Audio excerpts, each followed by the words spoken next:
Buenas tardes. El Colegio de Arquitectos de Tenerife, La Gomera y El Hierro, a través de la Vocalía de Cultura, vuelve a convocarnos hoy, 27 de mayo, para una nueva sesión de 1+1 Arquitectura Cercana.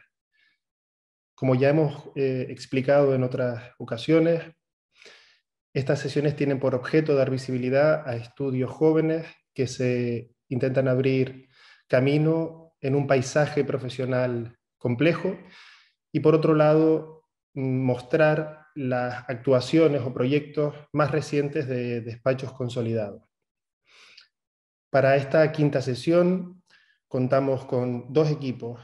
Por un lado, Loca Estudio, fundado en 2008 por Daniel Lorenzo y Carlota Casanova, con sede en Barcelona, pero que trabajan de manera deslocalizada en el territorio canario. Y por otro lado, hablará Antonio Corona Bosch, Arsenio Pérez Amaral y Marc Senin, socios del estudio Corona Amaral Arquitectura, equipo de notable y dilatada trayectoria en el campo de la arquitectura y el urbanismo. Antes de presentar a los ponentes, me gustaría agradecer a Carlota y a Daniel, que nos acompañan de manera telemática, y a Arsenio, Antonio y Marc, que nos acompañan presencialmente hoy aquí, su predisposición y compromiso con esta iniciativa del Colegio de Arquitectos. A continuación leeré brevemente el currículum de cada uno de ellos. En 2008, los arquitectos Daniel Lorenzo y Carlota Casanova fundan Loca Estudio, con la intención de dar respuesta a los sueños, ideas y preocupaciones de sus clientes desde el concepto hasta la construcción. En su haber cuentan con trabajos en el ámbito del retail, la restauración, la arquitectura residencial y los establecimientos gastronómicos, entre otros. Loca Estudio tiene un equipo multidisciplinar formado por arquitectos y diseñadores. Además, complementan su actividad con la consultoría en gestión de viviendas urbanas, proyectos industriales y planes maestros. Y como todo lo que hacen, controlan el proceso completo para asegurar el éxito. Daniel Lorenzo Almeida es arquitecto por la Escuela Técnica Superior de Arquitectura de Barcelona en 2007 y doctor arquitecto desde 2016 por la Universitat Rovira Virgili y profesor asociado del curso de Urbanismo y Proyectos, Turismo y Territorio de la Escuela Superior de Arquitectura de Reus. Carlota Casanova Calvo es arquitecta por la Escuela Técnica Superior de Arquitectura de Barcelona en 2008, con máster en Creaciones Artísticas por la Universitat de Barcelona y máster en Dirección de Empresas Inmobiliarias de Innovación. Entre 2015 y 2020 ha sido profesora asociada en el Departamento de Negocios y Diseño de la EU Business School. Tal y como reza en su página web, desde Barcelona a Tenerife desarrollamos nuestro trabajo por la combinación de nuestra trayectoria y perspectiva internacional, con una aproximación más local y particular al lugar. De su corta pero intensa producción podemos destacar el trabajo a diferentes escalas, desde intervenciones de renovación urbana, como el realizado en la avenida Carles Buïgas de Salou, seleccionado en la Bienal de Arquitectura Española y Urbanismo, a los proyectos de reforma de viviendas o investigaciones sobre diversas inquietudes. Antonio Corona Bosch y Arsenio Pérez Amaral inician su actividad en 1984, junto a Eustaquio Martínez García, bajo el nombre de N3 Arquitectos, desarrollando todo tipo de trabajos relacionados con la arquitectura y el urbanismo. En 2002, la sociedad adopta el nombre de Corona y Pérez Amaral Arquitectos, quedando finalmente constituida por Antonio Corona Bosch y Arsenio Pérez Amaral. Y ya en 2008, tras la incorporación al equipo de Marc Senin, la sociedad opera bajo el nombre de Corona, Amaral y Asociados. Durante su trayectoria profesional, el estudio ha obtenido diferentes premios y distinciones, tales como el primer premio en la quinta edición del Manuel de Hora de Arquitectura del Colegio Oficial de Arquitectos de Canarias, y seleccionado para la segunda Bienal de Arquitectura Española con el edificio de la estación marítima del Jetfoil.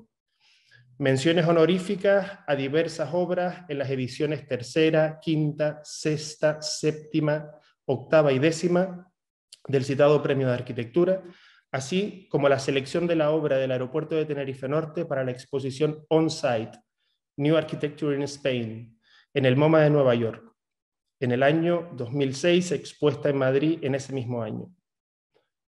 Obras como el Plan Urban de Santa Cruz de Tenerife, el Paseo Marítimo del Médano, la rehabilitación de la Casa Franco de Castilla en La Laguna, la Casa Jardín del Sol en Tacoronte o la adecuación y ampliación del Hotel Mensei de Santa Cruz de Tenerife forman parte de la producción de este equipo. La trayectoria de este estudio podría definirse por el rigor constructivo y un compromiso férreo con la especificidad del encargo y el lugar en el que trabajan, ofreciendo una arquitectura que, sin renunciar a su contemporaneidad, ha sabido adaptarse a su contexto físico y cultural. En numerosas ocasiones han colaborado en el desarrollo de proyectos con otros estudios insulares y con equipos de prestigio como Herzog and de Meuron y Foster & Partners. Y su obra ha sido recogida en exposiciones y publicaciones nacionales e internacionales. A título individual, entre 2007 y 2010, Arsenio Pérez Amaral ejerció la labor de presidente de la demarcación del Colegio de Arquitectos de Tenerife, La Gomera y El Hierro, y como equipo han desarrollado iniciativas para promover la cultura en nuestro territorio. Gracias a todos y a todas por su asistencia, y ahora sí cedo la palabra a nuestros primeros invitados.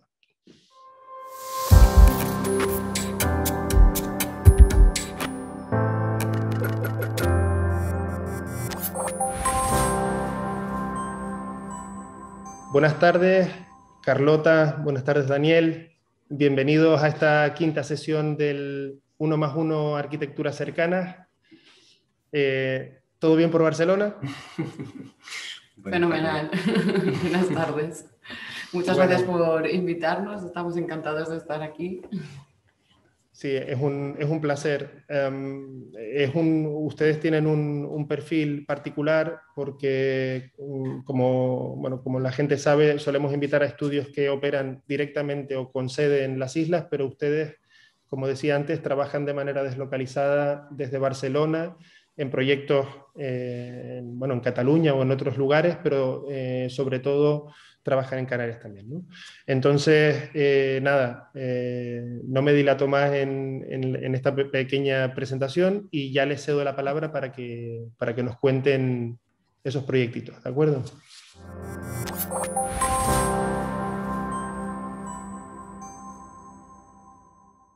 Bueno, muchísimas gracias por la presentación. Encantados de compartir esta reunión de amigos con un despacho con tanta trayectoria y esperamos poder estar a la altura de ser los teloneros. Así que, nosotros somos Loca Studio. Nos gusta decir que somos o trabajamos de manera bilocal.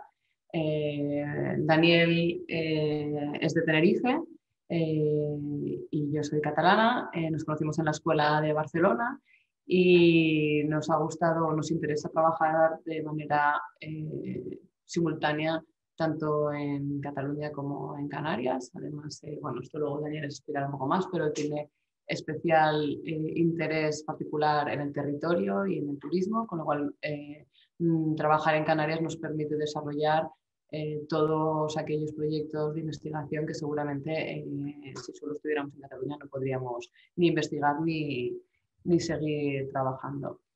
Ya os he dicho quiénes somos Carlota Casanova y Dani Lorenzo. Como ya nos ha presentado muy bien Jorge, no voy a autopresentarnos.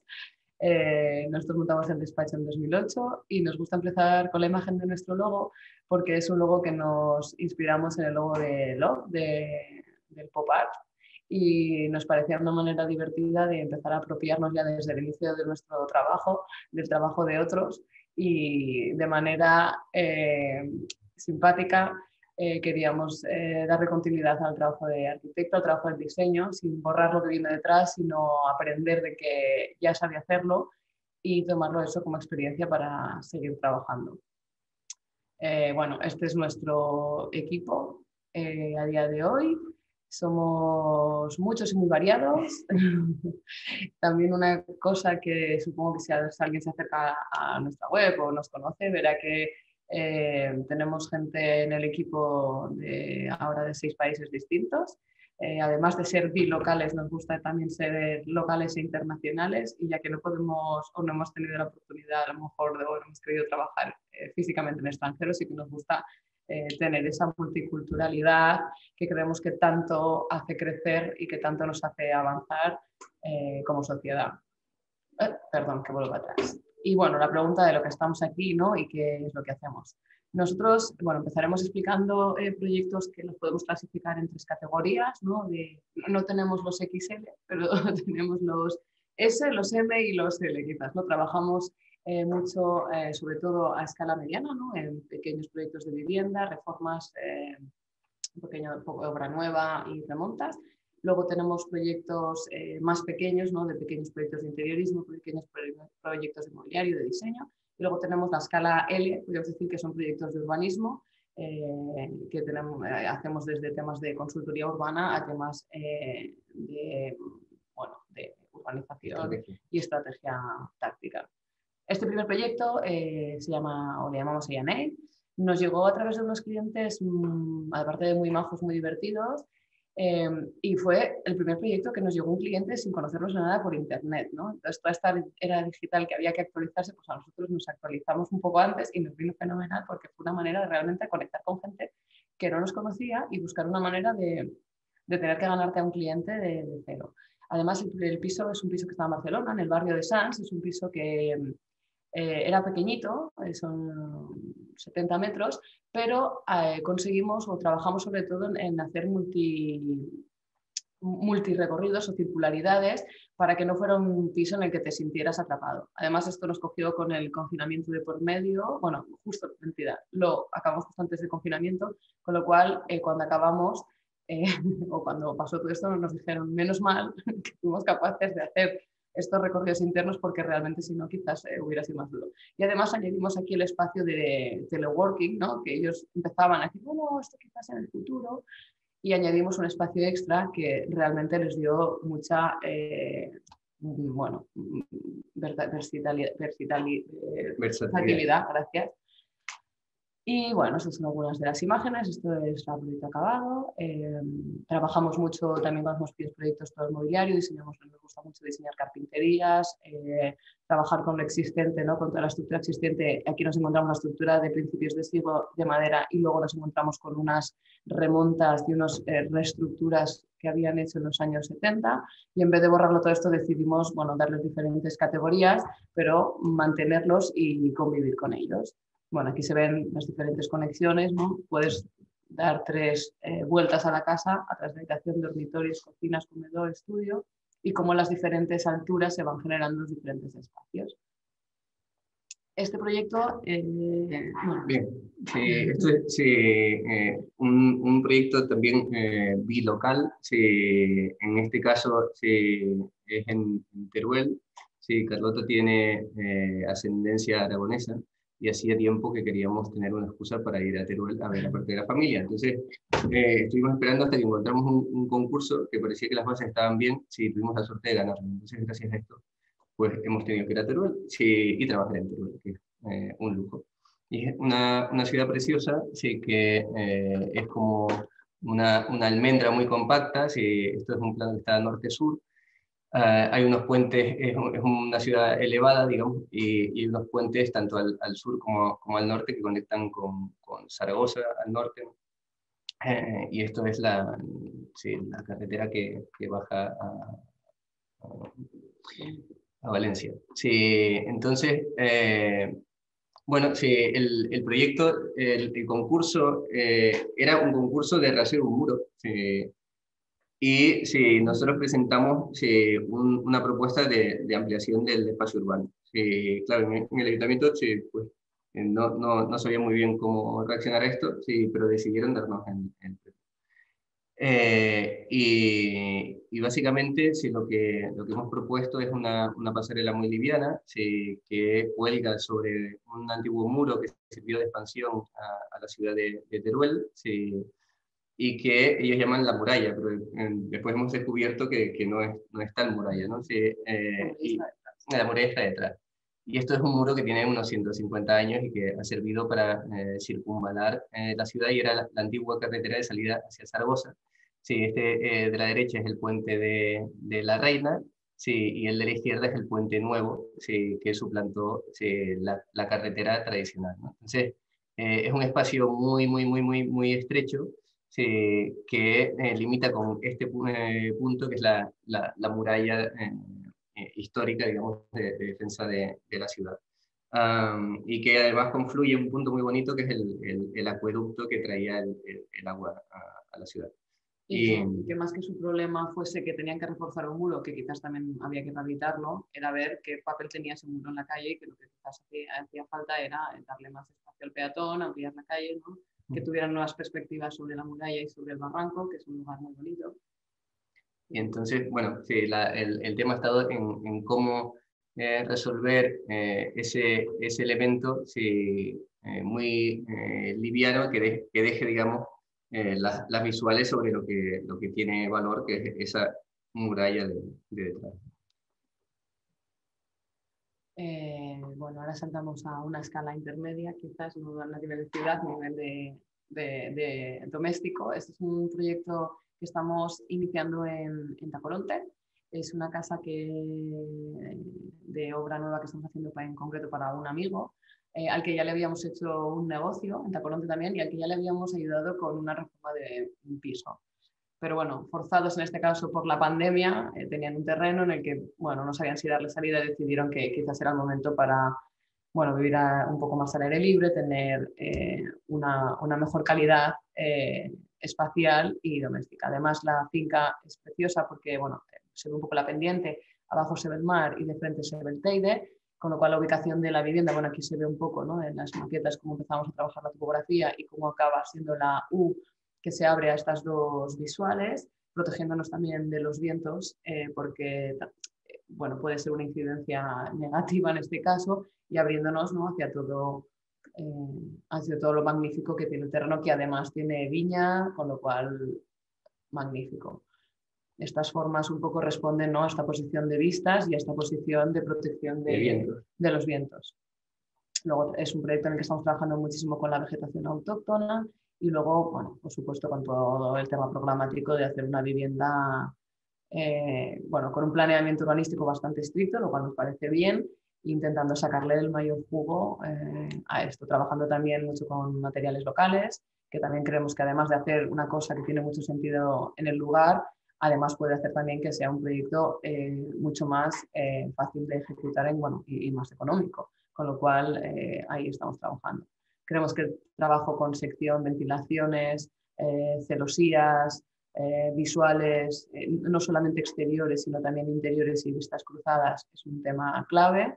Ya era un poco lo que hablábamos ya en A&A, era un proyecto mucho más pequeño en circularidades, pues aquí queremos repetirlo, que todas esas diagonalidades y estas perspectivas cruzadas hacen que la sensación de tu vivienda siempre sea mejor, mayor y mucho más interesante, ¿no? Bueno, estos son trabajos previos, todavía no sabemos si acabará siendo así, os lo contaremos el año que viene, pero bueno, ahí estamos trabajando. Bien. Esto sí, es un proyecto, sí, de investigación. Es un proyecto de investigación que podríamos denominar familiar. Esto también tiene que ver con lo bilocal. Sí, en este caso, sí, parte de mi familia es canariona, si tiene ese defecto, o esa virtud, y además proceden del barrio de La Isleta. Entonces, es un lugar que yo he vivido desde muy pequeño, ¿no? Mi madre me llevaba a ver a mi abuela, pues a los pocos días de haber nacido, y entonces es como mi segunda casa. Y una vez que uno coge cierta distancia con el lugar, pues ve más cosas. Yo creo que eso es lo interesante de nuestra posición, ¿no? Que nos permite el estar dentro y el estar fuera. es una cosa que también en su momento aprendimos de Fernando Menéndez cuando trabajamos con él, que sí, alguien a quien le tenemos especial cariño, sí, porque era una persona que estaba y no estaba, ¿no? Sí, o que tenía la capacidad sí, de estar fuera y estar dentro. Y esa doble mirada, pues consideramos que es muy, muy importante. Y a nosotros lo que nos ha permitido es visitar el lugar para redescubrirlo. Bueno, sí, todos conocerán el barrio de La Isleta como Canarios, pero sí, para el que lo conozca menos, pues es el barrio que crece al albor del puerto de la Luz, cuando este empieza a crecer a principios del siglo pasado. Y es un barrio casi no de autoconstrucción, pero sí de gente que bajaba de las partes altas de la isla pues para buscar una vida mejor cerca de donde se está moviendo la economía. Entonces, a ver Creo que cabe decir que Daniel, por los que no sabéis, su tesis doctoral habla de puertos y ciudad. Entonces, todos aquellos estudios y todo aquello que sucede en los márgenes y en los límites entre ciudad y puerto es un tema que nos interesa y que trabajamos y al que siempre volvemos, sobre todo si es en Canarias. Bueno, pues el barrio de La Isleta, que ha estado un poco marginado a nivel social, se asociaba a un lugar problemático, seguramente por falta de conocimiento, pero tiene una condición física de segregación a través del istmo de las canteras, pues ha llevado a un proceso de decadencia, después de que el puerto de la Luz pues, no, digamos, ha perdido la importancia que tuvo como zona franca, y eso pues, se ve reflejado en el estado del barrio y en la falta de inversión pública. Sí, yo creo que es inexistente desde hace 30 años. En cambio, tiene un entorno construido de bastante valor, sí, o eso es lo que creemos que hemos ido descubriendo, ¿no? Y estas fotos simplemente reflejan pues, el estado en el que está el barrio o el potencial que tiene como entorno de interés, ¿no? Sí, y una de las cosas que veíamos, y a través de ese vínculo familiar que me permitía acceder a muchas casas en el barrio, es que sí, pues, tienen un valor espacial fantástico, ¿no? Como casas patio que eran en su origen, sobre todo las que se construyen entre los años 20 y los años 50. Lo que pasa es que se van ocupando con un exceso de elementos que los desvirtúan, ¿no? Y lo que nosotros venimos a decir a través de este pequeño estudio, que tenemos que acabar de completar y con el que llevamos un tiempo entre manos, es que seguramente hay que catalogar muchas de estas viviendas por esa estructura tan particular que tienen, ¿no? Lo que se hace después en los años 80 o recientemente, pues es otra historia. Lo que dice el plan urbanístico de este momento, que casi que lo que fomenta es el derribo de estas viviendas. Este es el estado del barrio a día de hoy en cuanto a viviendas abandonadas o parcelas vacías. Bueno, esto en realidad es de hace un año y medio. Sí, ahora queríamos revisarlo para ver cuál es el estado, que yo creo que es incluso peor. Pero sí, a la vez se está produciendo como un proceso de gentrificación en el cual la administración seguramente debería de ser consciente, y es un poco lo que queremos como poner sobre lo que queremos llamar la atención. Esto que veíamos antes es como un proyecto de investigación que desarrollamos nosotros porque nos interesa el tema. Sí, esto es un proyecto casi de investigación aplicada. Esto es Georgia. Georgia, sí, no Georgia en Estados Unidos, Georgia sí, en el este de Europa. Sí, aquí llegamos a raíz de un proyecto de consultoría en el que colaboramos, que es el Plan Estratégico de Movilidad del Área Metropolitana, en el que nosotros estamos asesorando en la parte urbanística. Es un proyecto enorme, sí, en el que trabajan 50 o 60 consultores en diferentes ámbitos. y bueno, es un entorno, sí, es una ex república soviética, sí, la propiedad privada sí, hace 20 o 30 años que existe, los cambios son brutales en la organización urbana. En la organización de la doméstica, en todo, ¿no? La apropiación de la calle, que es público, que es privado, los límites, es bastante caótico. Los censos, no hay censos, es bastante caótico. Si por un lado no hay información con la que trabajar, lo que hemos estado haciendo es generar información a través de análisis urbanos para hacernos una idea de dónde está la población, cómo va a crecer la población, qué es lo que nos deja la normativa actual crecer para, a través de la ordenación del transporte, ver dónde podemos actuar para mejorar la ciudad y densificar la ciudad alrededor de los nudos de transporte. También estamos analizando cuál es la calidad urbana de estos espacios, de los viarios, para potenciar la peatonalización, o al poner al peatón por delante del vehículo privado, que es lo que en una ciudad que además de conducirse a lo loco, se puede conducir con coches con el volante a la derecha o a la izquierda, que es algo que a nosotros nos volvió locos. O sea, nos volvió locos, es decir, bueno, no sabes por dónde viene la gente. Y ahora pues estamos en una fase de desarrollo en la que lo que estamos mirando es cuáles son los nudos principales de desarrollo de la ciudad, cuáles son las posibilidades de densificación o de reorganización urbana de estos nodos para asesorar en un concept plan de uno de estos nodos principales, a ver hasta dónde conseguimos llegar, ¿no? Sí. Y bueno, aprovecho este proyecto para hacer un hincapié en dos cosas, ¿no? de lo que intentamos hacer desde el despacho y lo que conseguimos hacer, que era relacionado con este bilocalismo.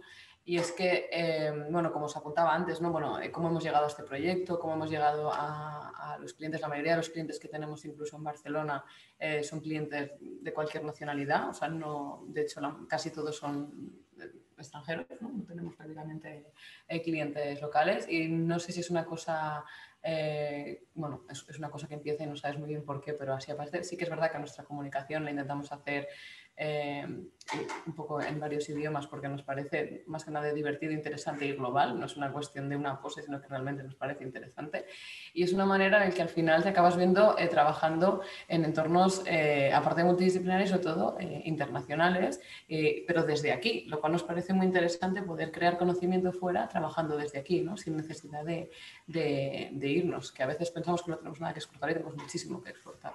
Y, espérate. Sí, otra cosa que estaba diciendo, ¿no? Cuando Daniel decía, bueno, para hacer este análisis sobre qué hay que peatonalizar, no hay que peatonalizar, ¿no? Sobre los estudios de movilidad, realmente una de las cosas que nos dimos cuenta aquí, igual que nos pasó en Teruel, igual que nos pasó en INE, igual que nos pasó en muchos proyectos, es que el cómo escuchar el problema, el cómo analizar la problemática con la que te encuentras o la que te proponen los clientes, muchas veces los promotores, es quizás ir un paso antes, ¿no? En Teruel te decían, no, que debemos arreglar un muro porque esta calle, porque a lo mejor el problema no era el muro en sí mismo, el problema era la sección de la calle, ¿no? Entonces, ser capaces de coger distancia, analizar y proponer, oye, mira, nosotros a veces obviamente no tenemos razón, pero a veces el hecho de poder distanciarte te da una perspectiva distinta. O aquí en Tbilisi, ¿no? Decir, bueno, a lo mejor lo que necesitamos es más datos, hacer mucho estudio previo de datos para analizar cuál es la población, cómo se mueve y poder actuar, porque hacer un plan de transporte o un plan urbano sin tener todos estos datos, pues quizás íbamos perdidos, ¿no? Y le damos mucho valor a el paso, ¿no? Dar un paso atrás para coger carrerilla. Este es otro proyecto, este es en Reus, es un pequeño también proyecto de rehabilitación. Pero es muy interesante, bueno, nos gusta empezar con la sección porque era una pequeña casa de portero, ¿no? con unos añadidos de unos depósitos a lo alto de un edificio que en realidad ningún vecino nunca le había dado mucha importancia hasta que unos vecinos, bueno, pensaron que quizás eso era interesante porque era la última planta, tenía unas terrazas enormes a los dos lados. Los porteros tradicionalmente en Cataluña se les daba la última planta de los edificios porque era a la que costaba más llegar. llegar, la que tenía, la que no tenía ascensor. La que tenía menos valor, y además el ascensor no llegaba a la última planta, era donde estaba el motor del ascensor. Sí. Entonces, sí, esta vivienda, una vez ya no hay portero en el edificio, queda vacía y la comunidad de vecinos decide ponerla en venta. Y la compra uno de los vecinos, que sí, bueno, casualmente era mi director de tesis. Entonces, bueno, nada, al principio decía, bueno, nos gustaría hacer, no sabemos, una segunda, bueno, una vivienda pues para un abuelo o una extensión de nuestra casa, o porque ellos vivían en el piso inmediatamente inferior. Pero bueno, nosotros nada más empezar a ver, vimos que lo que era interesante aquí, aparte de la edificación, que era muy pequeñita, era que tenían terraza delante, terraza detrás, pero sin embargo teníamos casi 1 metro de distancia, con lo cual esto eran ventanucos, pero la relación que había entre interior y exterior era totalmente inexistente. Y entonces lo que empezamos a trabajar era a decir, bueno, lo que tiene interés en este proyecto, o donde vais a ganar calidad de vida y luz y aire y toda esta maravillosidad que se ve aquí, es intentando trabajar esta sección. Y de hecho, bueno, ahora los padres se han medio segregado, han dejado a los hijos prácticamente. No hemos explicado que es que ellos vivían justo sí, debajo. He dicho, vivían justo debajo con sus hijos, y ahora, bueno, hay peleas entre si los hijos se quieren independizar o los padres se quieren independizar, pero las viviendas son completamente independientes. Sí. Sí, eso fue como un proceso de investigación sobre qué podemos hacer con esto que hemos comprado, ¿no? Si tenemos, sí, pero tampoco sabían muy bien si montar un estudio también en algún momento dado. Y bueno, son docentes, con lo cual también tener un estudio de trabajo y de estudio aquí les parecía maravilloso. Bueno, y esto es un poco como trabajamos todo este cambio de secciones, ¿no? También para sacarle más espacio de provecho, porque era un espacio bastante chiquitito. Aquí se ve de terraza a terraza, ¿no? Esta visión donde se ve la montaña preciosa y estas conexiones de las dos terrazas con la luz. Y además en el centro de la casa nos permitieron abrir unos lucernarios que también le daban una calidad espacial maravillosa en la zona del baño, de la ducha, que da una luz pues muy bonita. Y cumplíamos la única solicitud del cliente de este proyecto, porque el programa sí, lo hicimos, sí, lo construimos nosotros con ellos, ¿no? Sí, la única solicitud en algún momento del proceso fue que sí, a ellos les gustaría ducharse viendo el cielo. Sí, entonces el proyecto se convirtió en hacer un lucernario, claro, de forma que esto fuera posible. Pero no queríamos perder las fachadas, entonces dijimos, bueno, esto lógicamente hay que abrirlo por aquí, y bueno, así fue. Bien, esto es un proyectito que estamos haciendo sí, desde hace 1 año y medio en Los Silos, sí, que es un pueblo del norte de Tenerife, sí, como todos los tinerfeños sabrán, sí, pequeñito, enclavado en un lugar precioso, ¿no? Sí, con todo el macizo de Teno detrás, y esto es una casita que había en el casco histórico, sí, que ahora el casco histórico está protegido, sí, y hay algunas viviendas que también lo están. Esta, a priori, era una vivienda que no estaba protegida, ahora sí ha pasado a estarlo. Pero cuando nosotros nos hacen el encargo, ya las cubiertas se han derrumbado. Descubrimos que tiene un añadido, que es esto que se ve en la imagen de la derecha, un pequeño forjado de hormigón hecho en el siglo pasado, con viguetas de hormigón, así que tendrá pues 50, 60 años, que era, suponemos, el espacio que ocupaban los animales casi en la entrada, ¿no? Bien, sí, aquí tampoco hay programa a priori por los clientes, si adquieren esto como por un poco de rebote, y entonces vamos trabajando con ellos el que podemos hacer aquí. Sí, bueno, porque son de esas cosas que son casi no familiares, que heredan o que no sé muy bien, pero acaban recibiendo, y tampoco se han planteado nunca volver a vivir en estas casas, ¿no? Que además son muy pequeñas, son muy angostas. Y tampoco acaban de darle el valor, o no saben qué valor puede llegar a tener vivir en un tipo de casa de este tipo, ¿no? Al final lo ven casi, bueno, como una oportunidad sí, pero también como un problema. Es decir, ostras, ¿y ahora qué hacemos con esto? No sabes si nos ha caído una maravilla o nos ha caído un problema. Entonces, bueno, sí, lo que hemos propuesto básicamente, o lo que intentamos, es recuperar los patios, ¿no? Sí, ya hay un tema patrimonial, que es que las cubiertas originales de teja que en este caso eran a 3 aguas, no se pueden tocar, pero sí permite una remonta en el cuerpo auxiliar. Entonces nosotros lo que intentamos es, por lo menos los espacios de luz que hay, pues conservarlos o potenciarlos, ¿no? Que aquí nos viene, yo creo que muy bien. Hay veces que el patrimonio te toca un poco las narices y querría ser un poco más atrevido, pero hay muchas veces que dices bendita protección de patrimonio, porque gracias a eso igual esta vivienda recuperará la calidad que podía tener, ¿no? Esa luz, esos patios, y podremos mantenerlos, ¿no?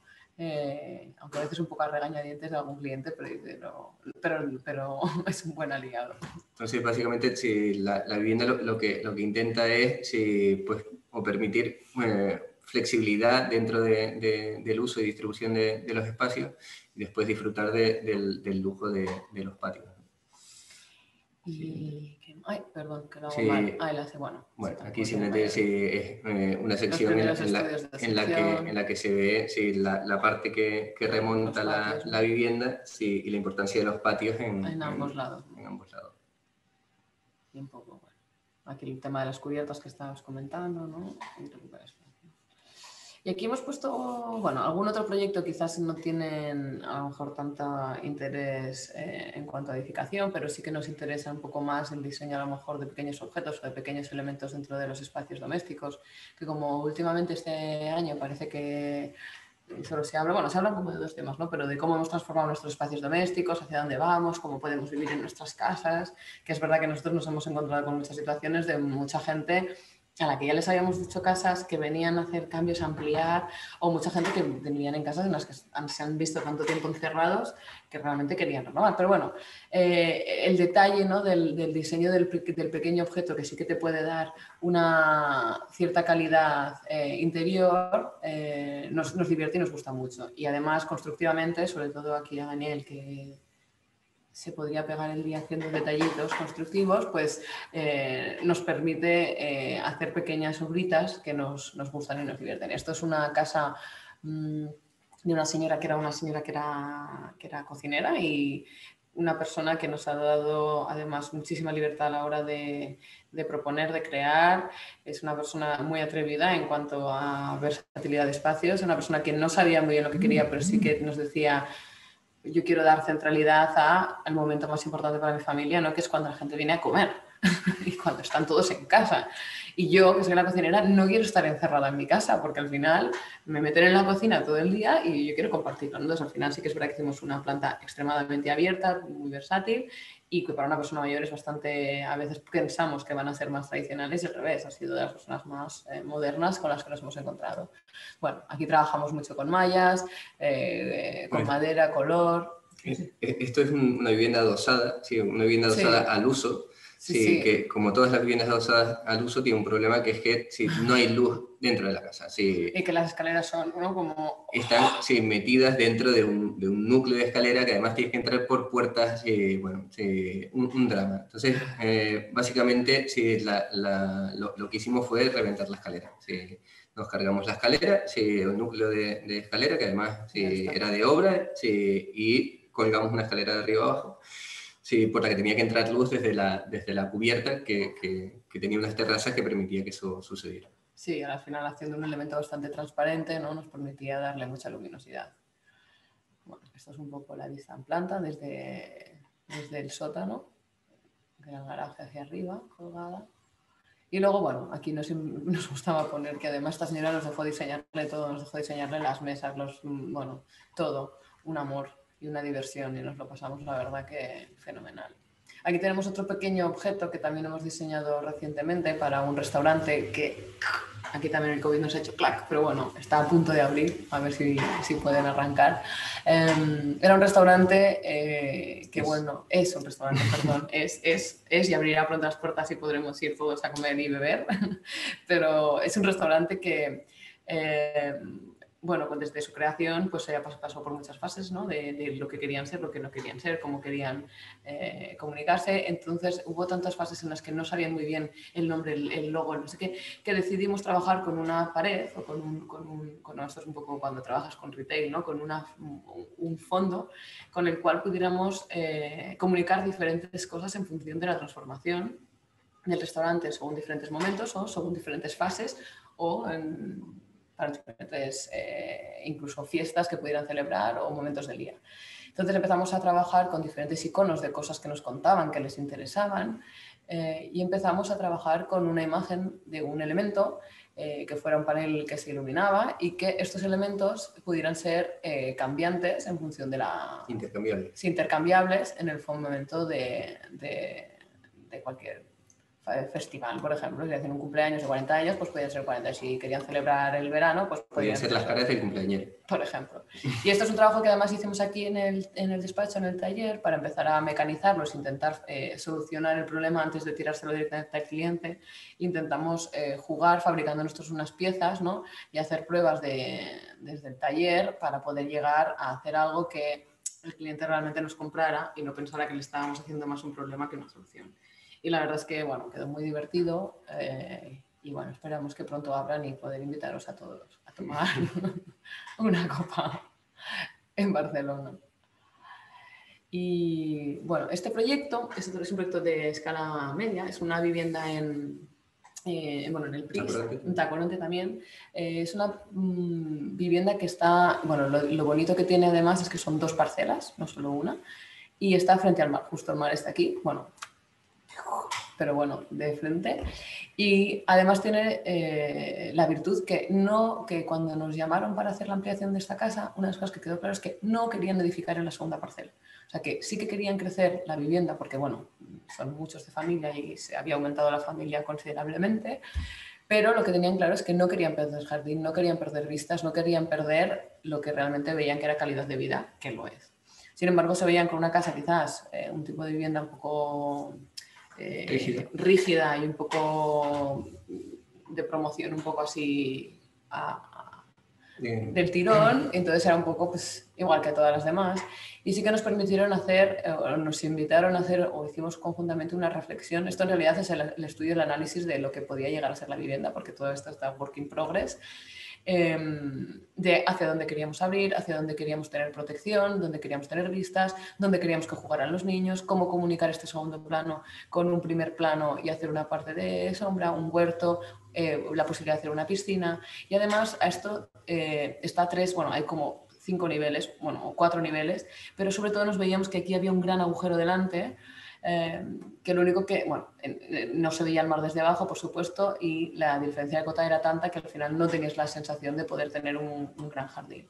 Entonces, como además necesitábamos metros, decidimos sacar el garaje de la casa principal, hacer una gran cubrición aquí con un garaje y todos los servicios de lavandería y todo lo demás abajo, y poder comunicarlo con unas buenas entradas de luz, por supuesto no haciendo un garajero, sino hacer un garaje con calidad y un espacio donde además pudieran desde tener un taller, hacer zonas de juegos, ¿no?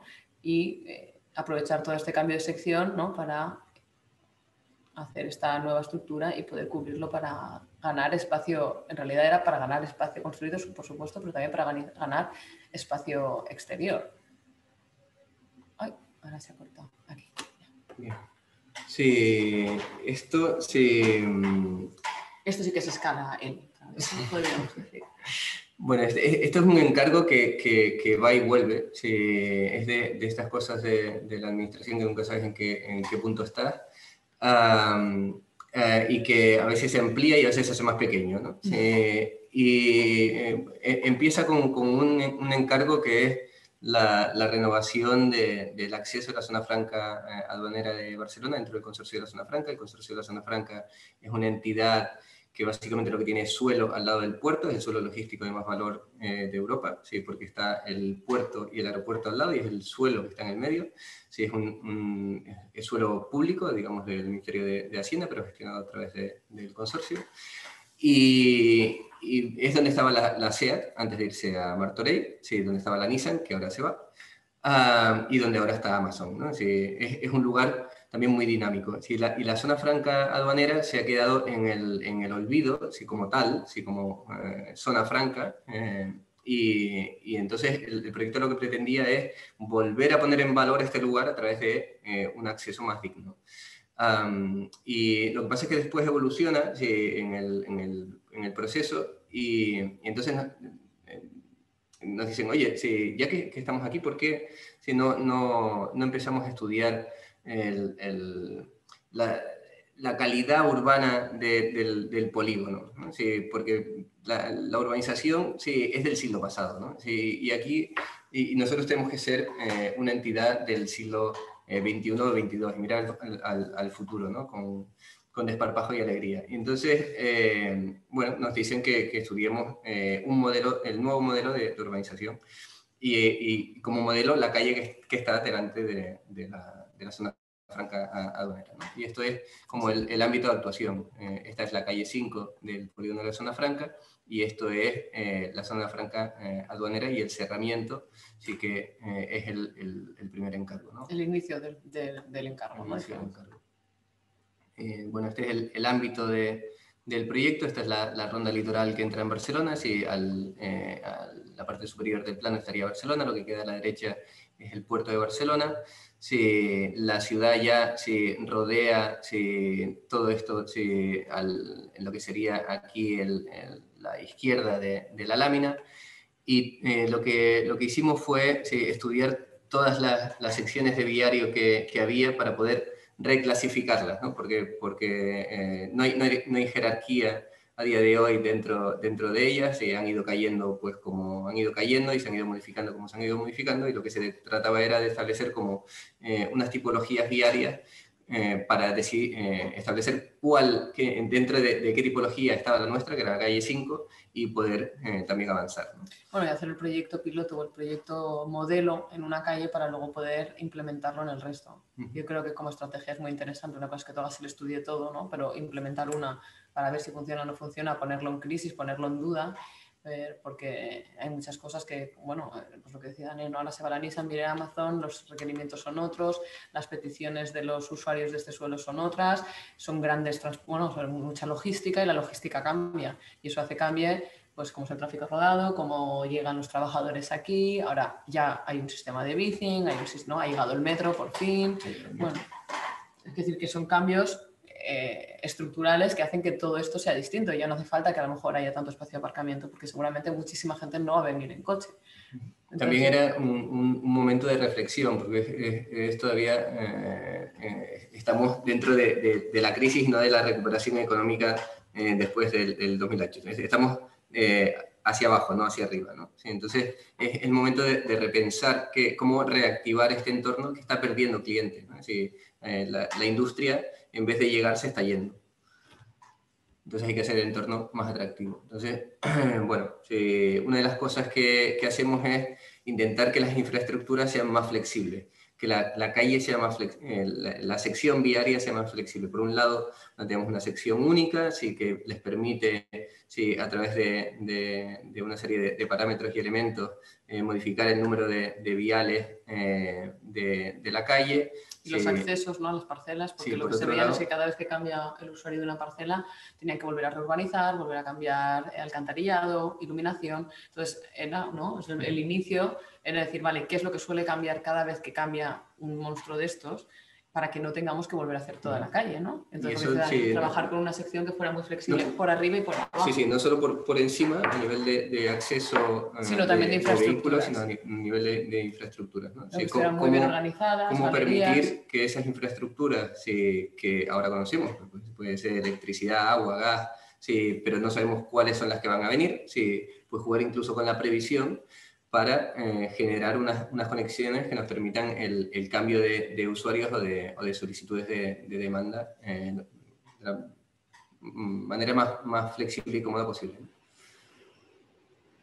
Y bueno, esto es una imagen que intenta explicar un poco esta transformación, en la cual hay un elemento, por un lado hay un elemento de cerramiento nuevo en todo este perímetro, que son perfiles de madera de obra baxolizados.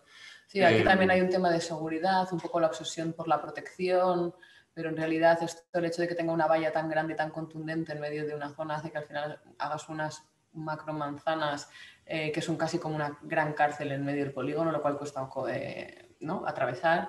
Y lo que intentábamos convencerlos, que parece que sí, era que bueno, no está reñida la seguridad con la que la materialidad, la transparencia o los elementos que diseñemos tengan que ser agresivos. No hace falta que hagamos una valla con pinchos para que la gente salte. Al final es un espacio muy protegido, muy vigilado, y lo que tú tienes que dar es una cierta seguridad, pero también una cierta crear ciudad, a pesar de ser un polígono industrial, pero seguir creando espacios amigables, por lo que decimos, porque aquí ahora la gente pasea, camina y llega en bicicleta.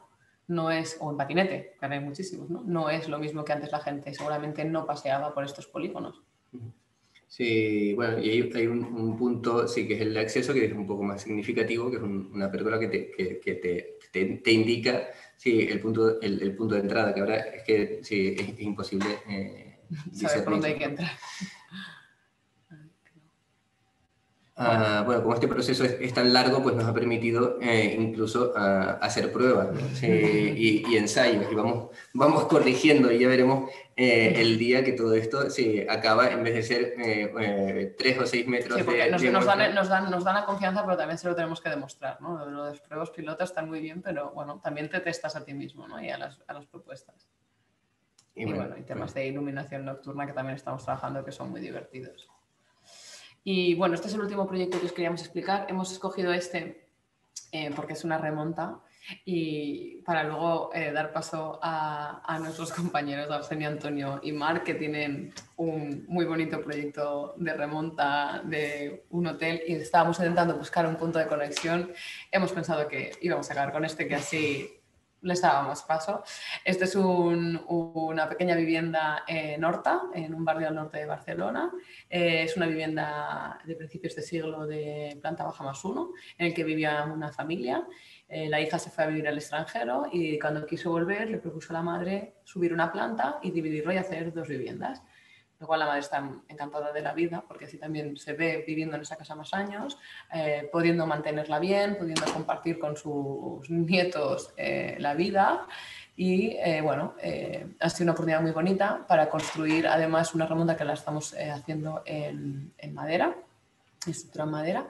Y además es una manera de bueno, rehabilitar un barrio en el cual muchas veces estas casas, las que no están protegidas, se acaban derruidas porque parece que les sacan más rentabilidad, ¿no?, al hacer un pequeño edificio de obra nueva.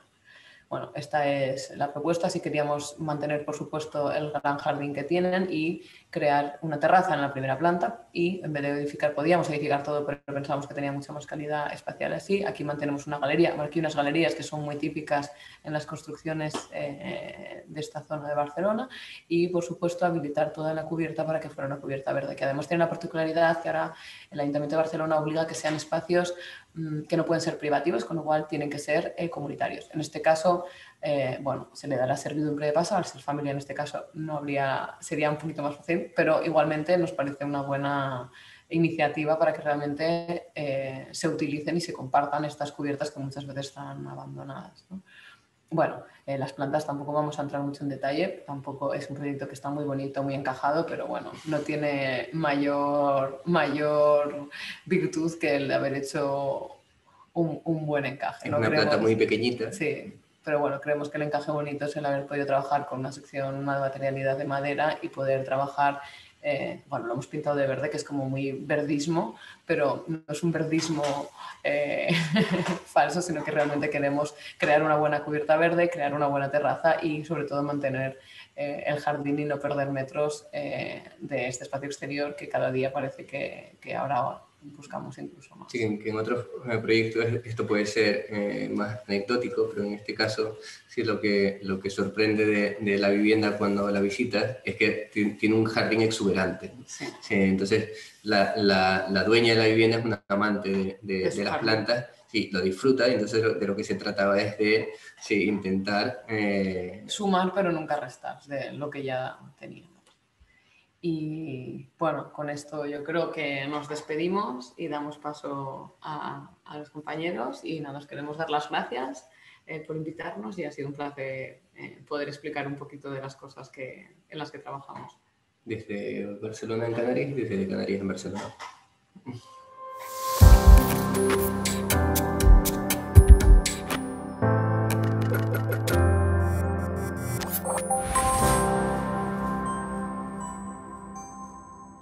Buenas tardes a todos. Queremos agradecerle la invitación de la Comisión de Cultura del Colegio de Arquitectos, esta casa que tanto cariño le tenemos todos los miembros del equipo, a este rato de compartir nuestras experiencias con ustedes para hacer de esto una puesta en común, por lo menos de nuestras ilusiones y de cómo enfocamos en nuestro sistema de trabajo. Vamos a hacer un repaso de nuestra trayectoria de trabajo, siempre desde el punto de vista de cuáles son nuestras preocupaciones, nuestras obsesiones o nuestras fijaciones como hilo conductor de una sucesión de trabajos que vamos a contar para que nos sirvan de reflexión común. Empezamos por una obra que le tenemos mucho cariño y que fue la que nos dio a conocer a nivel local, que fue la estación de Jetfoil, y extrayendo cuáles son las ideas que nos guiaron para desarrollar este proyecto. Básicamente lo que queríamos era construir un edificio protegido, un parasol que sirviera para proteger a esta nueva edificación en medio de una plataforma del Muelle Norte de Santa Cruz, y que a la vez ese parasol tuviese otra doble misión, que era no solo filtrar la luz del día, sino por la noche convertirse en una lámpara, con lo cual una segunda cubierta interior permitía que todos los espacios del edificio participaran de esa segunda piel, o de la visión de esa segunda piel. A continuación hablamos del proyecto que nos dio a conocer a nivel internacional, que es el aeropuerto de Tenerife Norte, y cuáles son las ideas fuerza de este proyecto. Pues básicamente era hacer un edificio amable, que dejara en el usuario un recuerdo agradable, situado en un entorno de colinas onduladas, que fuera una colina más pero habitable, y donde la entrada de luz natural y su reflexión en materiales cálidos compensara el déficit de luz que hay en la zona de los rodeos, que creo que todos conocemos bien. Y por otro lado, la idea era que se convirtiera en un mirador de ese entorno espectacular que lo rodea.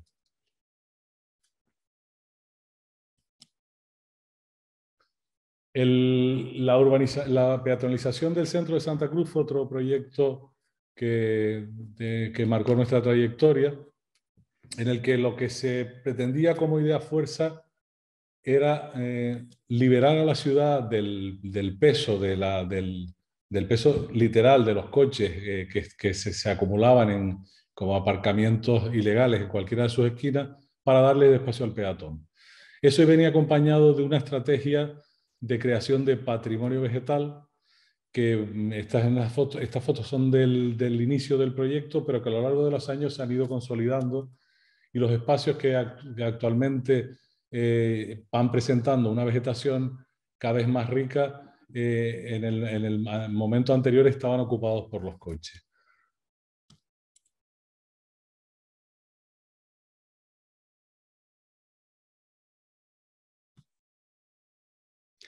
Este proyecto lo traemos porque le tenemos un especial cariño, pues nosotros siempre decimos que hay que escuchar el lugar, escucharlo con atención, a ver qué nos cuenta, y sobre todo a ver qué nos pide. Después, buscar una idea fuerza para aplicarla, y después poner las demás en función de esa idea fuerza. Este es el Paseo Marítimo del Médano, un proyecto de los años de 1985, en el que el lugar nos pedía silencio. Y creemos que lo conseguíamos con el empleo casi radical de un único material de construcción, que era esta alfombra de madera, esta estera que se extendía a lo largo de la costa y que defendía también un espacio amenazado por el tráfico del uso agresivo de las furgonetas que estaban, cuando llegamos, sobre estos toscones alucinantes, y haciendo el rescate de estos espacios también para el uso del peatón. Este caso es de edificio de viviendas situado en el centro de Santa Cruz, en la trasera del Colegio de La Salle. También respondía, después de un análisis del entorno y de su contexto, dimos una solución que viene a ser también una solución lo más silenciosa posible, con un recurso único de fachada, esa fachada ranurada que en algunos casos es cerramiento y en otros casos es una persiana que se abre y se cierra, que se arruga y que no responde al programa que está detrás de ella. Esto es un edificio de vivienda, pero no se refleja literalmente el programa en la fachada, sino que manda por encima el criterio de uniformidad y limpieza para crear un espacio que pretendíamos sosegado en medio de la ciudad, que no queríamos añadir caos al ya caos existente.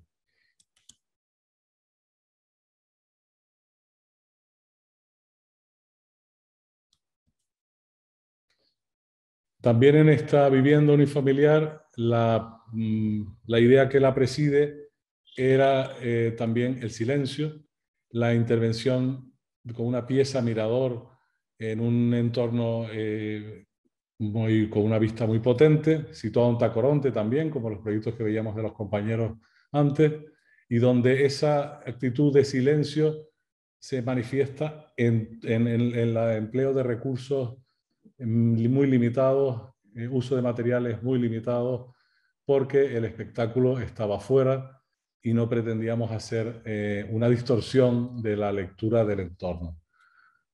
Esa jerarquía o esa limpieza en el uso de materiales se manifiesta en imágenes como esta. Esta otra vivienda unifamiliar, que es una obra de reforma, en un volumen existente, que se asomaba a una plataforma en una posición muy privilegiada, directamente sobre el mar, por encima de un pequeño acantilado. Y aquí también la respuesta era de una arquitectura silenciosa, un cubo blanco, que era un cubo mirador, sobre esta plataforma que presentaba estas características de privilegio sin afectar a los deslindes marítimo terrestres, pero claro, era una posición muy privilegiada. Bueno, la actitud de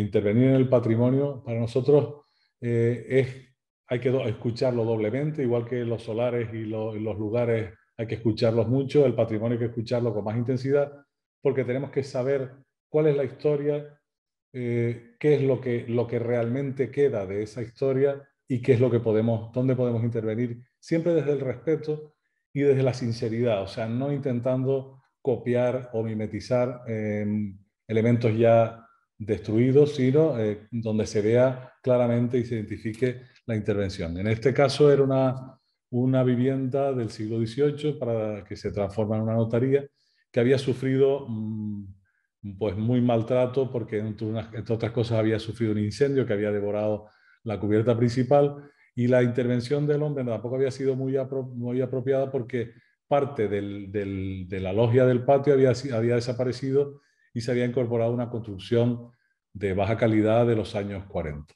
Con lo cual lo que se hizo, otra vez apelando a la sinceridad, era rescatar todos los elementos de madera que realmente pudiesen utilizarse y no remedarlos en el lado donde realmente había desaparecido. Solo nos quedaba la traza que ven a la derecha de la imagen de unas piedras, pero no teníamos ninguna constancia de cómo era la galería al resto, con lo cual nos conformábamos casi con el reflejo que se producía en un muro cortina y en una arquitectura de nueva factura de la antigua parte de la galería, para no caer en mímesis falsa.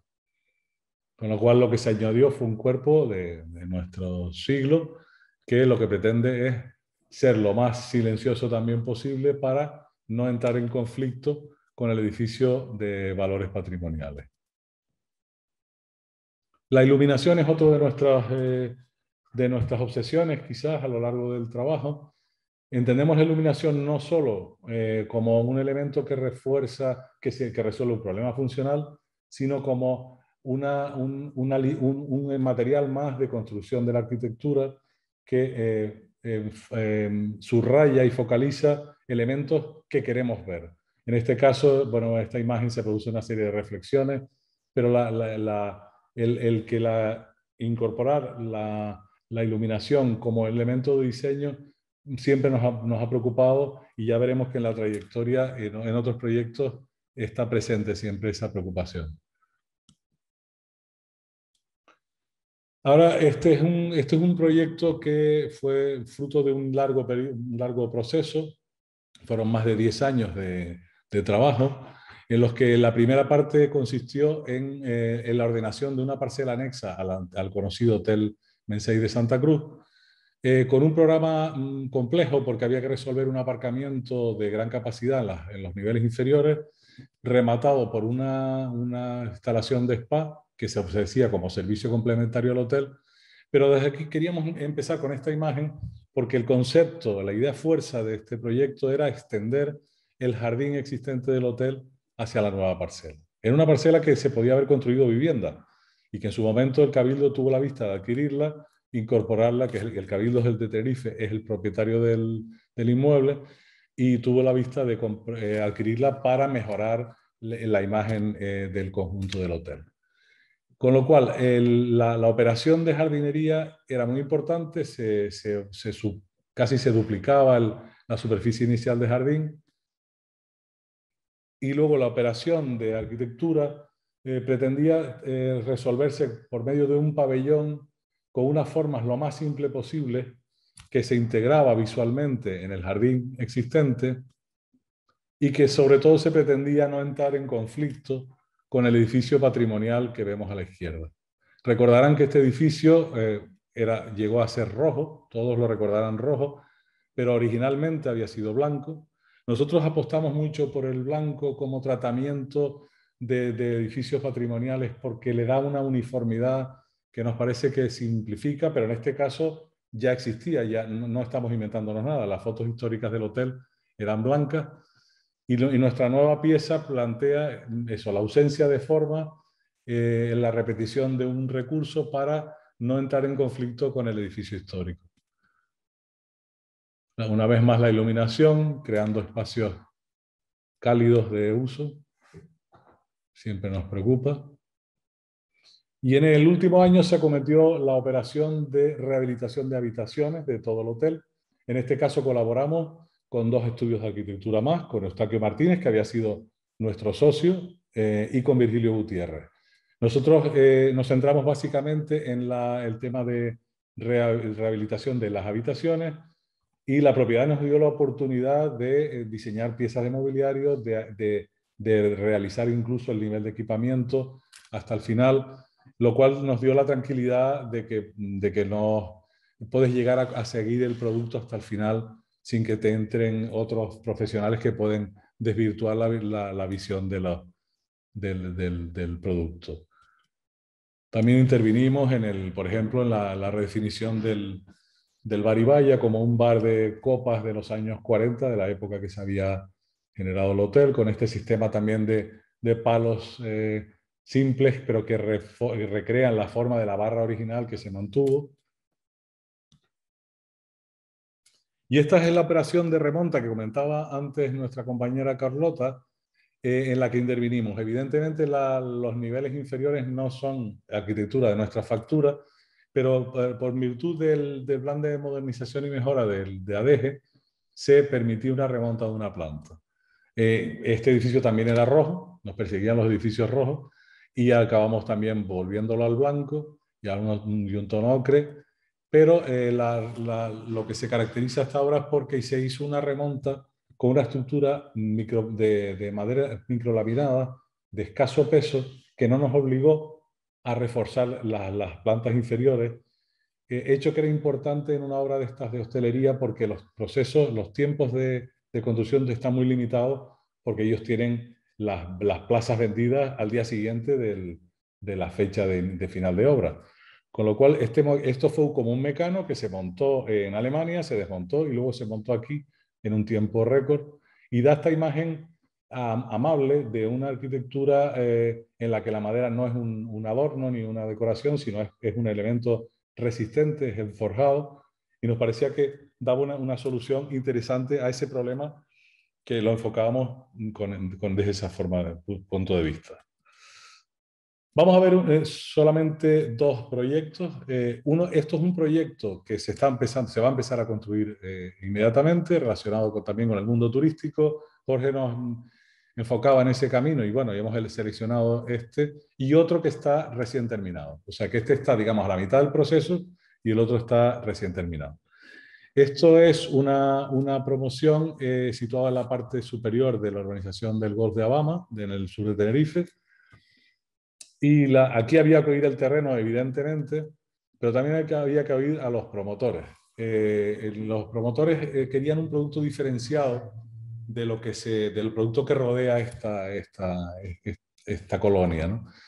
Esta zona está rodeada de villas de gran dimensión y de gran presupuesto y demás. Y aquí teníamos que hacer, por entendernos, villitas. O sea, era una colonia a la usanza de las colonias de los condominios americanos, en las que cada uno tiene su espacio privado, pero el conjunto prima por encima de la individualidad, pero cada individualidad tiene sus características específicas. Ese era un poco el reto, y había un segundo reto que era las vistas. Ellos venden metro cuadrado de vistas. Y desde el principio nos insistían en que tenían que tener cada uno su piscina, las piscinas tenían que estar bien orientadas y que tenía que haber unas vistas garantizadas al máximo en cada una de las viviendas. La estrategia aquí, ¿cuál fue? Emplear una serie de losas blancas situadas a distintas cotas, que el terreno ya nos ayudaba, pero también ya veremos que dentro en la composición de las viviendas se plantean a distintas alturas, para generar esta sensación de 1000 hojas de losas engarzadas en elementos verticales de piedra natural que producen esta sensación a la vez de variedad, pero también sentido de unidad. Ese fue un poco la apuesta. Estas son imágenes casi iniciales, pero ya desarrolladas con un poco de detalle. Y vamos a entrar rápidamente en cuál es el programa funcional, que es muy sencillo porque son viviendas compactas, como digo, las parcelas no superan los 500 metros cuadrados, son parcelas pequeñas, en planta baja está la zona de instalaciones. La planta principal es donde está el salón, comedor, cocina, una escalera de comunicación, un dormitorio secundario y un baño de cortesía. Y en la planta alta, y la escalera, como vemos, tiene dos accesos porque en la planta en la altura de techo del salón es superior al resto, a la de los dormitorios. Siempre con la idea de buscar esa idea de que las losas varían en su altura y no producen todas las losas al mismo nivel. Aquí tenemos el dormitorio principal con su baño y el tercer dormitorio, en el último nivel. Esto nos da unos alzados de este tipo, en el que las losas, como ven, nunca tienen la misma altura, y eso junto a los saltos de la topografía nos daban esa sensación de variedad que queríamos buscar desde el principio. Como elemento vertical nada más que está el elemento de piedra natural y la escalera de conexión. Este proyecto lo hemos desarrollado, y todos los que desarrollamos a partir de ese momento usando la metodología BIM. La metodología BIM, en este proyecto colaboramos con Belén del Río y con Néstor Hernández, que son arquitectos colaboradores nuestros, y nos daba muchas posibilidades. Por un lado, el trabajar un modelo tridimensional que utilizan todos los colaboradores a la vez tiene muchísimas ventajas, y aquí las pudimos experimentar. Y por otro lado, te permite hacer este tipo de pruebas de dibujos cómics que llamábamos, para chequear cosas como esta. O sea, en esta imagen vemos cómo en la parte inferior de la imagen se ve cómo hemos colocado una cámara en el salón principal de una de las viviendas. Los vendedores aquí insisten mucho en que ellos venden metro cuadrado de mar en vista y metro lineal de horizonte. Cuanto más horizonte y más mar, mejor se vende la vivienda. Entonces, estas pruebas de dibujos de cómic que se podían hacer porque estaba modelado el conjunto, no solo el modelo de las viviendas, sino también el entorno, nos permitía acercarnos al máximo a la realidad, porque con esta misma cámara la tenemos colocada en la planta superior. Eso nos servía no solo para ver la vista inicial, sino para tomar decisiones en cuanto a la ubicación de la jardinería, la resolución de los muros, la resolución de saltos, una serie de decisiones de acabados de obra que nos facilitaba el tener esta herramienta en la mano. Estos renders ya más finalistas, pues ya pues expresan más el interés por la continuidad espacial entre interior y exterior. Precisamente después de la situación de pandemia, cada vez se valora más los espacios exteriores y en un clima como este del sur se puede hacer realidad. La variedad de las losas genera distintos espacios de uso exterior, unos con más altura, otros más recogidos, que nos parecía interesante y que fue una de las demandas que surgió a raíz de la situación pandémica, que se pudiese teletrabajar en el exterior. Y una vez más la iluminación como hilo conductor, en este caso es una iluminación indirecta sobre las losas para favorecer un poco más su ingravidez y que la presencia con sus enganches con los elementos duros fuera más visible. Y por otro lado, la calidez, ¿no? Otra obsesión, que los espacios de uso tuviesen la máxima calidez posible. Una vez más, los dibujos cómic que se plantean muy al principio del proceso y nos ayudan a tomar decisiones. Y luego los renders más acabados, donde esperemos que la imagen del cómic se convierta en una realidad y que la veamos construida en breve, porque van a empezar a la obra próximamente. Y ahora vamos a ver un proyecto que sí que se acaba de rematar en esta semana. De hecho, las fotos las ha hecho Antonio corriendo esta semana para poderlas enseñar. Y es una rehabilitación de una casa situada en la calle General Antequera 9. En este caso había que oír mucho a la casa, pero también había que oír toda la legislación que le atañe. Estaba protegida con un grado de protección ambiental en el conjunto del barrio de los Hoteles. Y bueno, el historiador Alberto Darias nos hizo un estudio histórico muy interesante y bueno, nos contaba cómo había surgido una sociedad en el año 1888 para desarrollar el barrio de los Hoteles, que era una propiedad de una sola familia, y que el arquitecto había sido Manuel de Cámara. Manuel de Cámara hizo unas primeras viviendas de gran dimensión, que una de ellas está en la esquina de la calle del Ayuntamiento de Viera y Clavijo con General Antequera, el antiguo FIDE, y tuvieron un problema de comercialización. Eran tan grandes que eran muy caras y no se vendían. Entonces, la nuestra está en la segunda fase, digamos, de las viviendas de esa sociedad. Que eran las viviendas un poquito más accesibles para la burguesía que podía adquirirlas en Santa Cruz. Entonces nos encontramos esta vivienda firmada por el arquitecto Antonio Pintor, que a la vez en aquel momento era arquitecto municipal. Se daban esas circunstancias que un arquitecto municipal podía también ejercer, porque fue arquitecto también de la sociedad. El nombre de la sociedad se los digo, porque era la SEPU, Sociedad de Servicios de Edificación y Reformas Urbanas, la SEPU. Él trabajaba en la SEPU y fue el redactor del proyecto y hizo una intervención de una casa muy honesta, muy simple, no con las pretensiones de esa otra que veíamos al principio, pero que tenía el valor de su propia simplicidad. Tenía una composición axial muy marcada, un elemento central importante en la que es la escalera principal, y luego dos crujías laterales de idéntica dimensión, y una segunda crujía con una escalera secundaria que estaba bastante deteriorada porque estaban los elementos de agua y tenía un nivel alto de deterioro. Luego estaba un aljibe, que además es curioso porque es de las pocas aljibes que se conservan en Santa Cruz de esa época, porque el edificio, que el proyecto es de 1892, es anterior a la existencia de agua corriente, con lo cual las cisternas y aljibes de la ciudad datan de épocas anteriores. Desde ahí en adelante ya no hay, y esta es de las pocas que se conservan. Ya veremos que en buen estado. Sin embargo, la edificación se añadió, a la izquierda vemos la pieza de la cochera que se construye en posterioridad, ven por la sección de muros que ya tiene pinta de ser una más actual, y la licencia se pide en 1928. Es una pieza de cochera que se le da la licencia con posterioridad. En la planta alta vemos cómo esa escalera de servicio está al lado de los baños. Las condiciones de pendiente y demás eran bastante complicadas y las condiciones de conservación muy difíciles en este momento. Vemos el aljibe a la parte superior izquierda.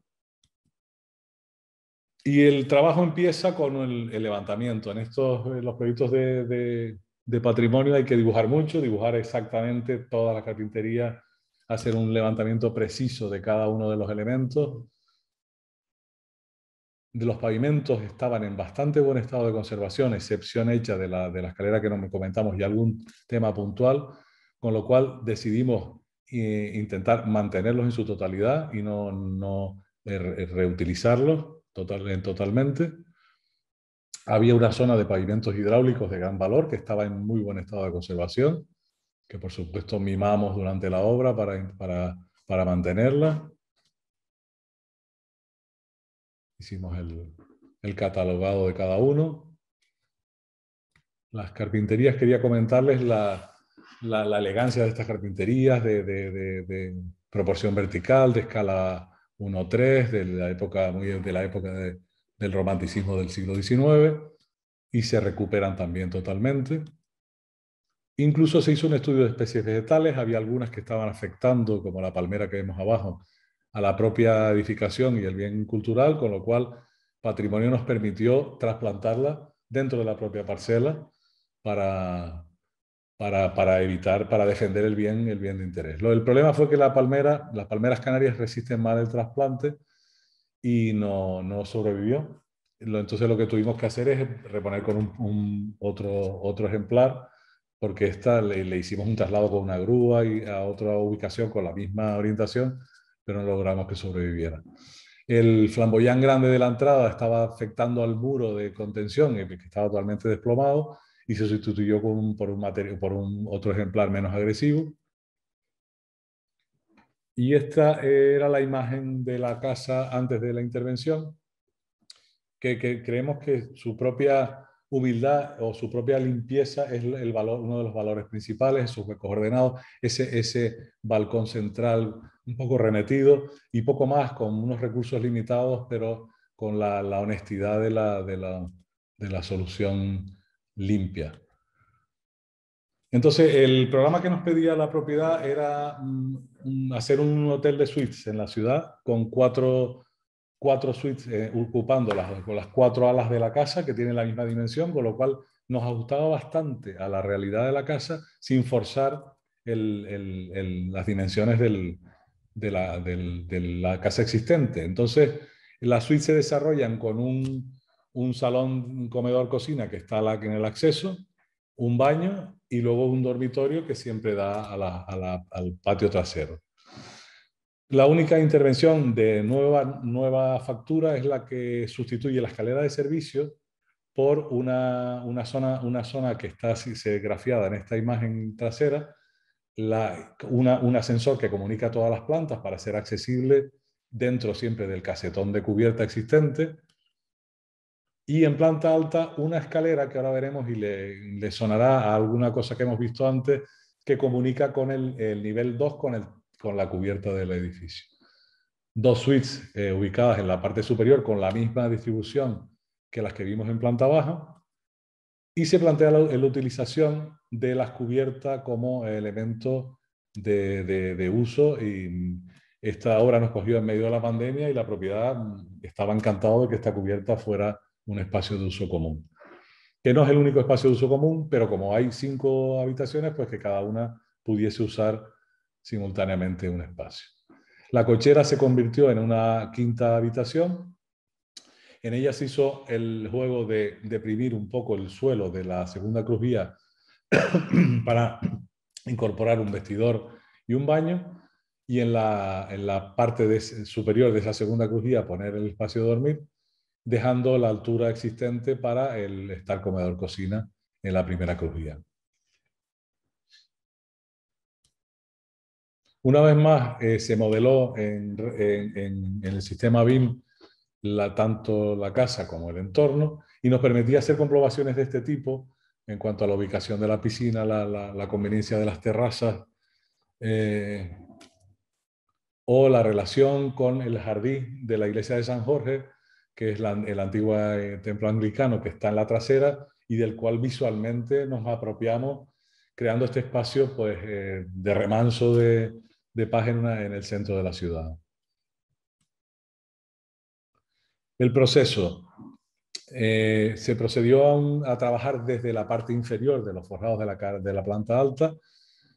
Contamos con el asesoramiento de Fernando García Ortega, que es el arquitecto calculista que nos asesora en general en los temas estructurales, y básicamente consistió en cortar la luz de los pares de madera existentes con una estructura metálica colocadas en el lado inferior. Aquí en la derecha vemos una zona donde sí que estaba muy deteriorado el forjado de madera y hubo que recurrir a un forjado colaborante.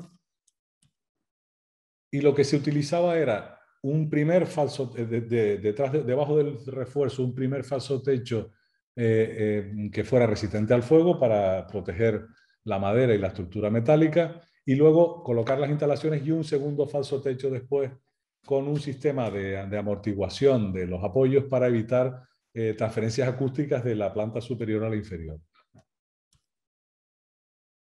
La escalera se desmontó totalmente toda la barandilla, se trató al chorro de arena toda la madera. El conjunto de la madera de la casa primero se trató para el tratamiento antisilófago, y luego se le dio un barniz incoloro, mate, y que no se aprecia, para que volviera a tener el estado original después de haberle dado la limpieza en chorro de arena. Este es el estado actual, las fotos que hizo Antonio corriendo, y vemos cómo la apuesta por el blanco, la apuesta por el poner en valor esos pequeños elementos ornamentales que presenta sin añadir nada, al final lo agradece la propia respuesta final, el propio aspecto final. Vemos cómo se añaden unos maceteros en cubierta que no teníamos la altura suficiente para completar la defensa, y se añaden unos maceteros que no quieren ser parte de la fachada, sino que están situados en otro plano y con el tiempo generan una cierta defensa visual de la cubierta. Vemos cómo el nuevo ejemplar arbóreo todavía hay que tener paciencia. La jardinería, como sabemos, hay que tener mucha paciencia con ella. Todavía es una palmera incipiente, pero de un tipo de ejemplar muy apreciado en jardinería, que esperemos que algún día pues, vuelva a poblar esa fachada como lo hacía el ejemplar que había originalmente. La visión de la escalera una vez rehabilitada, con el pavimento hidráulico rehabilitado también, con un respeto absoluto por las preexistencias, sin grandes operaciones añadidas. Y bueno, la propiedad nos dejó intervenir en el interiorismo aquí, y utilizamos un lenguaje de nuestros días, donde, bueno, aquí vemos la estancia principal, el comedor-cocina, que incorpora esa barra de desayunos. Claramente no queríamos hacer otra intervención que no fuera fechable, que nos gusta un poco que las cosas sean fechables, y otra vez más la obsesión por la iluminación de acento y la iluminación cálida.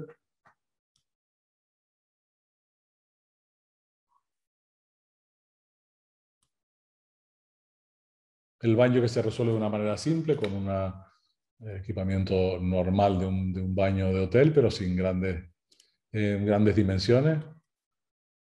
Y el dormitorio, que se abre al jardín privado, que entendíamos que dentro de Santa Cruz un dormitorio de estas características, dando un jardín privado, pues era una circunstancia que había que valorar.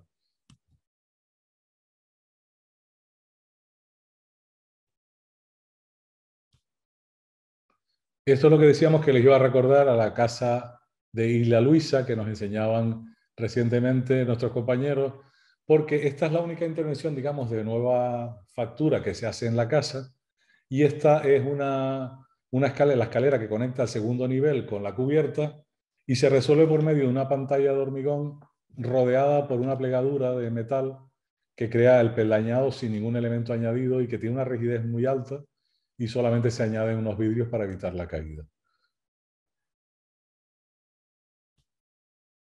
Eso da acceso a la planta de cubierta.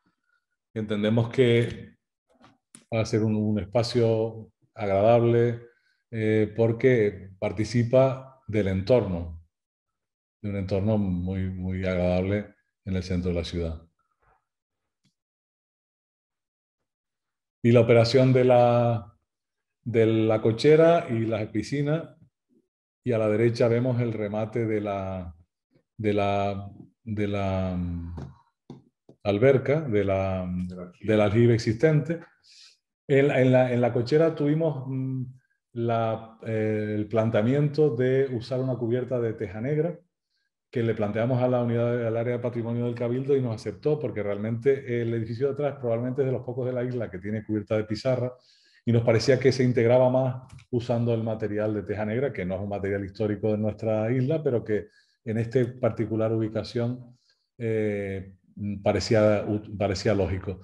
Y fue sensible el área de patrimonio y nos admitió la propuesta, y creemos que ha logrado fundirse más que si hubiéramos utilizado una teja plana tradicional con un color rojizo. Y esta fue una de las sorpresas, ver el aljibe, la pátina del tiempo que ha dibujado el agua en esa pared, que es un mural natural. No la hemos tocado. Los años han generado esos líquenes ahí, y lo hemos dejado tal como estaba. A la izquierda se ve el brocal, y lo único que hemos añadido es una alfombra de madera para poder pisarla. Este será un espacio probablemente de trabajo, un espacio incluso parece de meditación, con esa luz tan mágica que le llega, ¿no? Esto fue una de las sorpresas, porque sabíamos de su existencia, pero hasta que no la vimos con detalle, pues no vimos su calidad, la bóveda de piedra roja, vamos, tenían muchísimo interés, ¿no? El jardín, que como digo hay que tener paciencia, está todavía calvo, pero bueno, esperemos que crezca. Y la operación de la cochera.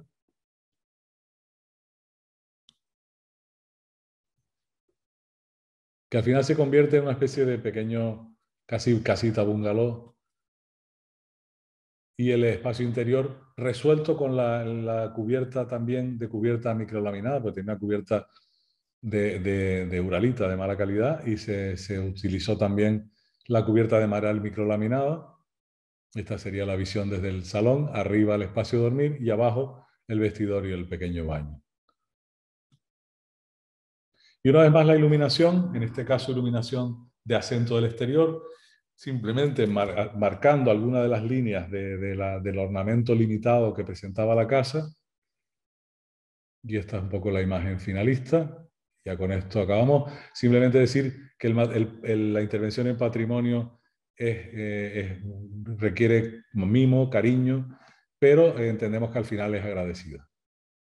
Con esto acabamos.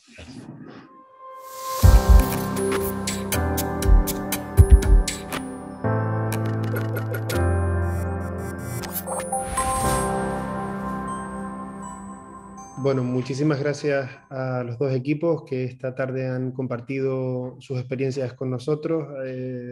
La verdad es que es una fortuna pues que puedan explicarnos con detalle su actividad profesional, y nada más, me gustaría invitarlos a continuar siguiendo estas charlas en nuestro canal de YouTube. Ahora, una vez termine esta sesión, quedará colgada en nuestro canal, y bueno, agradecerles su presencia esta tarde con nosotros e invitarles a continuar conectados tanto en redes sociales como en nuestro canal. Un saludo.